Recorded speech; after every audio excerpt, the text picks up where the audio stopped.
opportunity. Thank you. And thank you to the organizers for inviting me to this amazing meeting. I feel slightly humbled, actually, that there are some people here who work at the detailed edge, but can also see how their work can lead to an improvement in society as a whole. I'm afraid my little world is much more circumscribed than that. I'm only interested really in getting something to work in the first place, and then possibly to get it to run faster, and then to get it to have a lower mean square error than someone else, and then I can write it up and move to the next problem. So my talk is going to be very much, I'm afraid, about trees in terms of that metaphor instead of the wood. But hopefully I can at least give you some guidance how to reduce your mean square error as well. So the structure of the talk is as outlined here. Essentially, I'm going to talk about this particular method, that approximate Bayesian computation, which may be useful in systems analysis under certain circumstances at least, and I'll try and outline how it might be useful.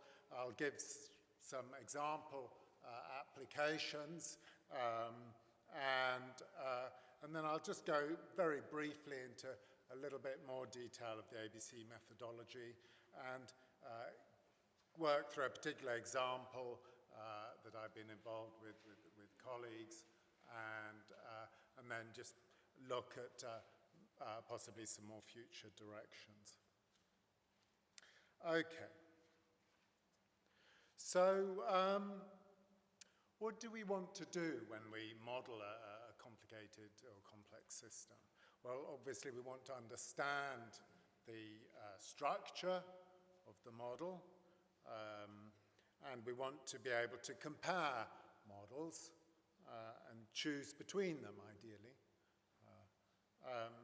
We also, once we've constructed our model, we want to validate it and criticize it, and we want to make predictions, and we want to make decisions. And all these motivations, requirements, call them what you will, have very much informed the Bayesian statistical way of tackling problems. And it's really from this Bayesian stance that this talk is very much focused. So obviously the Bayesian paradigm starts with likelihood, and in a likelihood-based analysis, we want to make full use of the data. In fact, a likelihood-based analysis under the likelihood principle tells us that if we use likelihood, then we're mining the maximum amount of information from the data. And I'm a very pragmatic Bayesian. From my point of view, the prior is just a part of the model that you choose, in the same way that just a purely frequentist likelihood person would have to choose some model. The Bayesian way of looking at things is just how you tweak the model with a prior. And the Bayesian approach is very amenable to robust model criticism, and that's an area that's been well developed. So we want to be able to make use of the likelihood function, but for many problems, in fact, I would imagine most of the problems we've seen today, it's very easy, or might be easy, to simulate data that looks like the real data, like those flocking starlings we saw this morning. But it would be impossible to write down the likelihood function in practice. So it's easy to simulate, but you can't write down the likelihood because the data that you observe has many possible prior histories that you would have to sum over and it just becomes impossible for any large system. However, the key point is it's still possible to carry out a likelihood-based and a Bayesian analysis on such a system just through simulations, even if it's only an approximation. So I'll motivate this talk by first of all just describing for me, I always think of it as a slightly miraculous algorithm from Rubin, which is a way of simulating exactly from the Bayesian posterior distribution without a likelihood. So in this example, you draw parameter values. There might be vector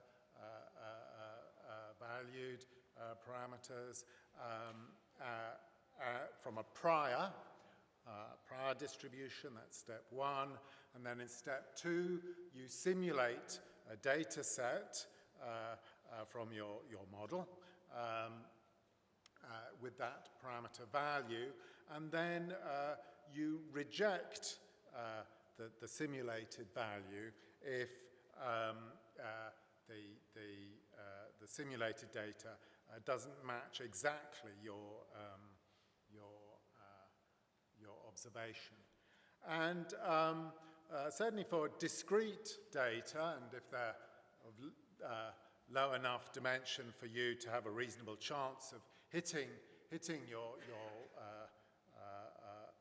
sample data Y, your observed data Y, then you're guaranteed that this algorithm will generate values of theta from the posterior distribution, exactly as if you'd used Markov chain, Monte Carlo, MCMC to do the same result. And there'd be no approximation other than the sampling error for this. Now, the ABC approach then just extends this a little bit further by defining a distance function and also projecting the data onto a lower dimensional summary. Because a lot of the time you've got complicated data, some of it you might not be interested in anyway, and so to be able to compute a distance function, it's necessary typically to summarize the data, project it into this lower dimensional space. And then you can use pretty much the same algorithm that I've given before. You draw the parameters from the prior, you simulate data, but this time you reject the simulated value if the distance, as defined by this distance function rho, is greater than some tolerance epsilon. And again, so this time you will get a distribution of thetas that will be drawn approximately from the posterior distribution. And the level of approximation will depend on your tolerance epsilon. Of course, as epsilon goes to 0, then you recover samples from the true posterior distribution. So one slightly strange way of looking at it, I like this picture, a lot of people don't, is to think of a Bayesian model as an extension of a likelihood-based model where actually you're modeling the joint distribution of parameter values and the data. So on the x-axis here, we have the data as summarized by a summary statistic, and on the y-axis, you've got the parameter that you're interested in. So this is just a very simple two-dimensional representation. And this cloud of points that you've got is a sample from the joint distribution of parameter values and data. And you can get that just simply by the Monte Carlo method of composition. You sample first from the prior, and then you sample from the realization of the likelihood function. To get this cloud of points. Now, we could imagine given by the dotted line, we've got some observation, we've got some observed data, and so this cloud of points is, if you like, a sort of many worlds possibility. It's the many possible values of the data that we could see, and many possible values of the parameter. But once we've fixed on a particular observation, then that tells us, if you like, which world we're living in, and it gives us the probability distribution of the parameter theta conditional on the observed summary statistic. And that's what we're trying to get at when we're doing a Bayesian analysis. And so what's represented here as the dotted line is the actual observation, and then the vertical black lines are the tolerance intervals. And so you would construct your posterior distribution just simply from that set of points. Now you can see that within that interval there's still a relationship between the parameter value and the summary statistics, and we can make use of that to improve the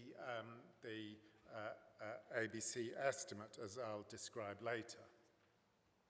So here's just some examples of ABC that I just did a Google trawl when I was writing this paper.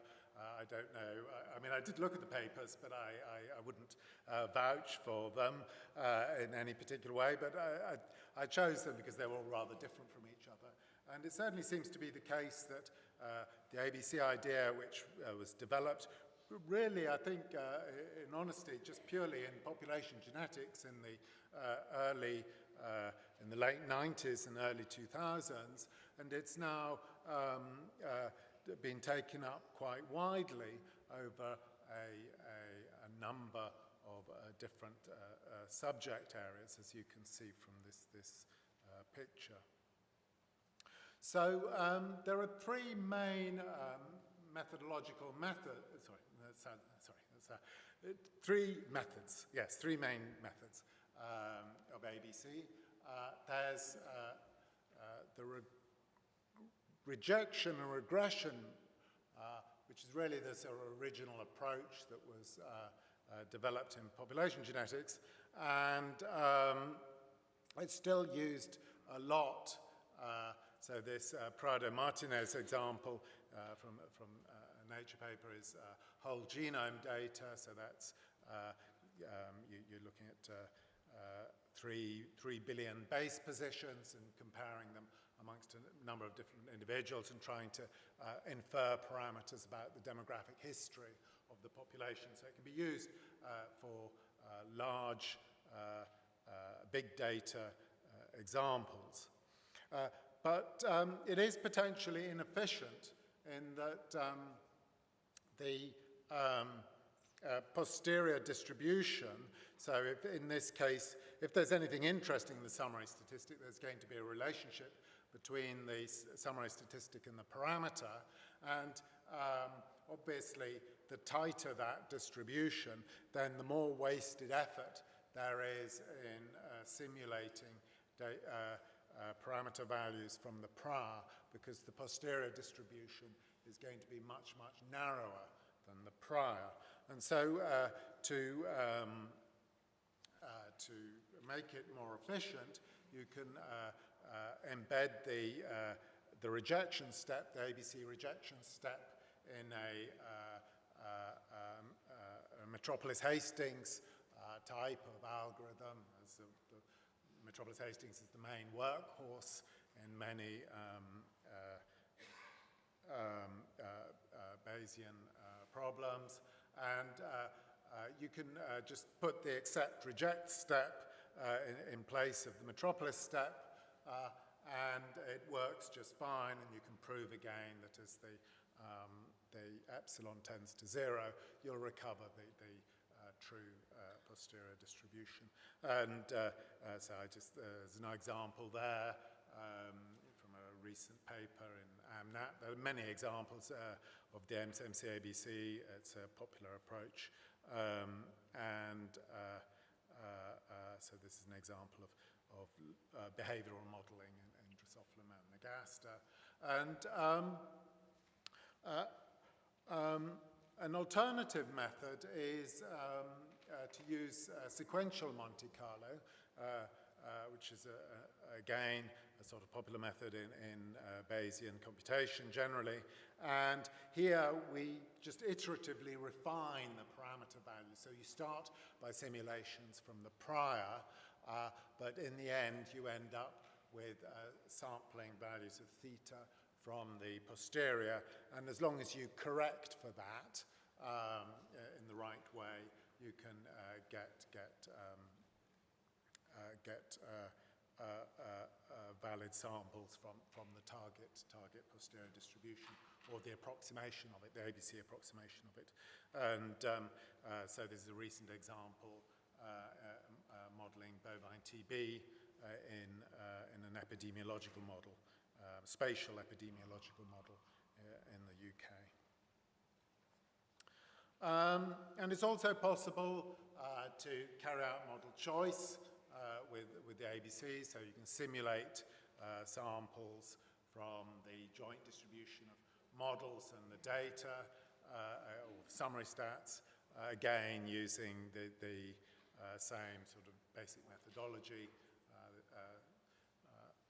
sampling by composition. So you first of all sample the model index, and then you simulate parameters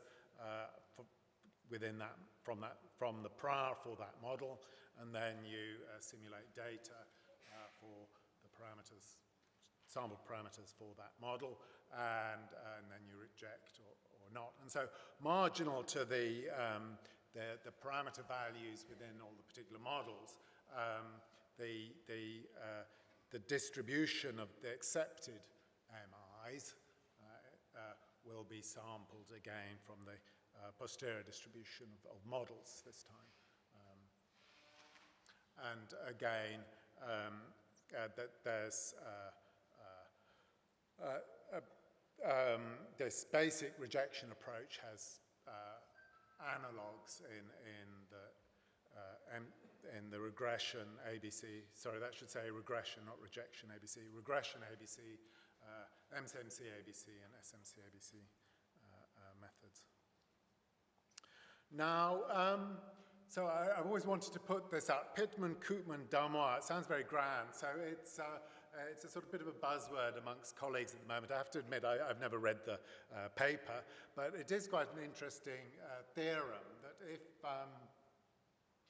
that it's only in the case of the exponential family that you have a fixed number of summary statistics that doesn't grow with your sample size. So if you think about a multivariate normal, for example, the sufficient statistics are the mean vector and the covariance matrix, and once you've got enough data, then getting more data doesn't increase the number of summary statistics. Okay, it's still always the mean vector and the covariance matrix. Whereas in general, for pretty much anything that we're going to be interested in, anything that's complicated,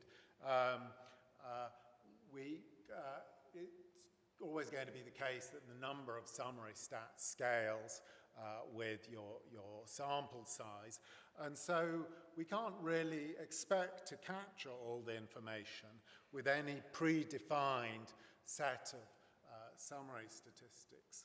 And yet, we'd like to be as close to sufficiency as possible.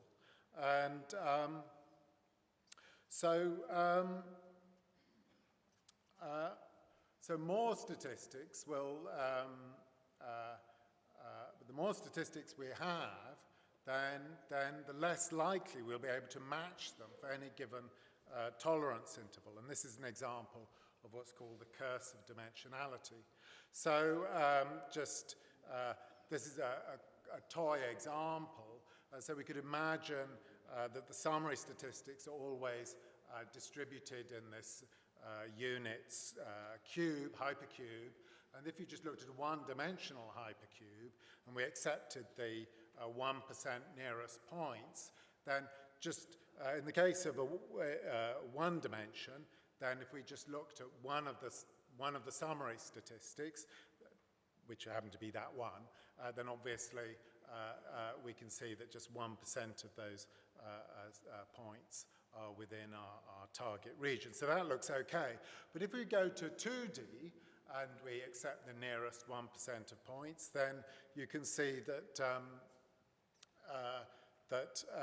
and we just look at one sample, then you can see that one of the summary stats, then you can see marginal to what's going on to everywhere, you're beginning to accept a wider set of points. And this gets worse and worse as you move to larger and larger dimensions.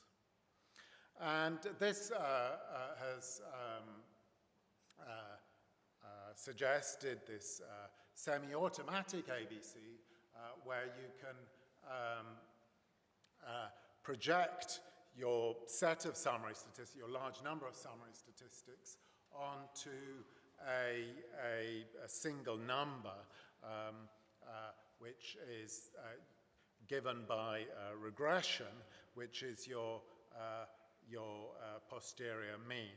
I can see I'm beginning to run out of time, so I'm going to have to rush a little bit. Okay, so this is one way where you can try and address the curse of dimensionality, and this does actually make a lot of improvements in these methods. So I'll just very quickly give an example of ABC for an agent-based model. This isn't a great example in that it's quite messy, but I give it, A, because I think it gives some interesting insights, and B, I was involved in it. And, but I mean, if you want a nice, clean example of ABC, then by all means go and look at some of the other papers that I've cited. So this is motivated by some experiments on earthworms where they were introduced into cylinders of manure. The manure is gradually depleted and then replenished, and the earthworm's weight and cocoon production is measured.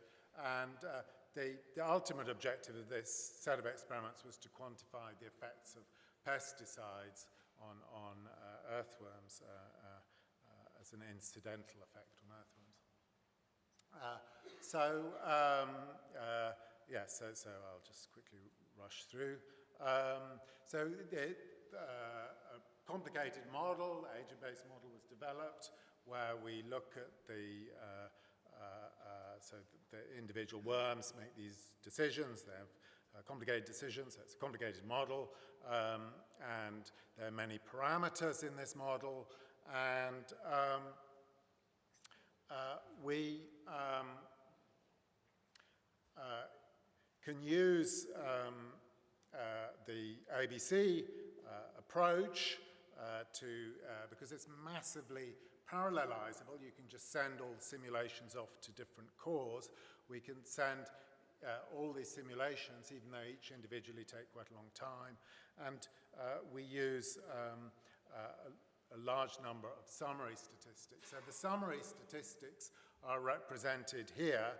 There are all these observations from these different experiments. So what you've got is a trajectory in the circles of the earthworm dynamics over time, and at various points given by the arrows on the x-axis, food was added or removed at various points, okay? And then what you can see is the distribution that you can see is the fitted distribution. The grey line is the median of the posterior distributions, and the grey, the lighter grey shading is gives you the posterior predictive distribution, the Bayesian posterior predictive distribution. And so the main thing that you get from this is that we can fit some aspects of the data, but the model doesn't fit very well. And what we can also conclude is that whatever parameters we'd chosen in this model, none of them would have fitted very well. So we can say that the model, the structure of the model, isn't a good model. We can go on to do a number of other things. We can see how well, if we did simulate data where we knew the truth, how well we could recover the parameters. And you can see that some parameters are unrecoverable. They're technically non-identifiable, which is also not a good feature in the model. So what we could do then, if my collaborators were amenable to that, is then go back to the model and alter it until we get a better fit to the data. And this certainly follows what Gelman and Shalizi call a hypothetico-deductive framework of constructing and then falsifying a model. And it's just unfortunate at this stage I can't then tell you how we introduced a better model that built on this. So I realize I have run out of time, so I'm just going to very quickly skirt through the next set of slides, which is just that ABC can also be used for big data. And one particular thing that I was going to talk about is this method of expectation propagation, which I think is very useful, but I'll skip it now. And then I'll quickly go to my conclusions, that the main strength of ABC is that it allows the full Bayesian machinery, which is really very well developed these days, of model fitting and model criticism to be applied to almost arbitrarily complicated systems. And the ABC is undergoing quite a lot of development, and there's particular intensive areas of research using machine learning to approximate this simulated joint distribution. And one key area is to try and cope with model discrepancy and looking at dimension reduction. Okay, I'll stop there.